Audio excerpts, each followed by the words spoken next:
जम्मू एअरपोर्टवर रॉकेटनं हल्ला झाला। एअरपोर्टवर हल्ल्याचा आवाज आल्याची देखील माहिती आहे। आपण बघतो S-400नं पाकचे ड्रोन पाडलेले आहेत। या क्षणाची सर्वात मोठी आपली बातमी बघतोय। पठाणकोट पूंछमध्ये देखील आता सायरन वाजलेला आहे। भारताच्या एअर डिफेन्स सिस्टीम मधून पाकचे ड्रोन नेस्तनाबूत झालेले आहेत। S-400 ही भारताची एअर डिफेन्स सिस्टीम आहे। पठाणकोट एअरबेसवर देखील हल्ल्याचा डाव फसलेला आहे।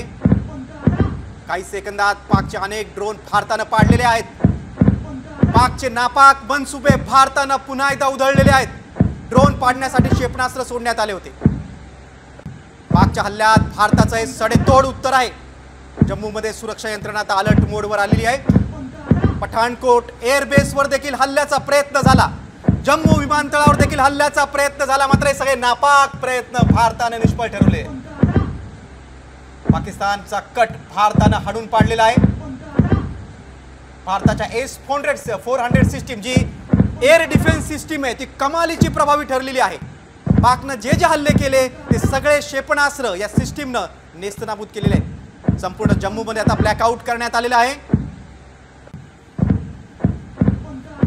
अखनूरमध्ये देखील सायरनचा आवाज झालेला आहे। बघा, आपण काश्मीर खोऱ्यातील आत्ताची या क्षणाची सर्वात मोठी बातमी बघतोय। राजस्थानच्या सीमेवर देखील ब्लॅकआउट झालेला आहे।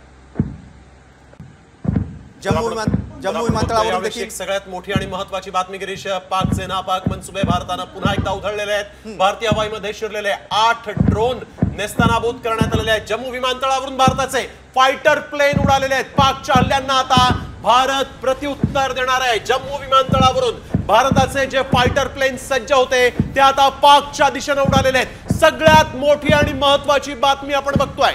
अगदी बरोबर आहे। भारताकडून अगदी सडेतोड उत्तर शत्रू राष्ट्राला दिलं जात आहे। पाकच्या हल्ल्यांना आता भारत प्रत्युत्तर देत आहे आणि भारताचे फायटर प्लेन आता मात्र जम्मू विमानतळावरून उतरलेले आहेत। पाकने जे भ्याड हल्ले केले रात्रीच्या अंधारात त्यांना आता उत्तर देण्यासाठी आपले फायटर प्लेन उडालेले आहेत।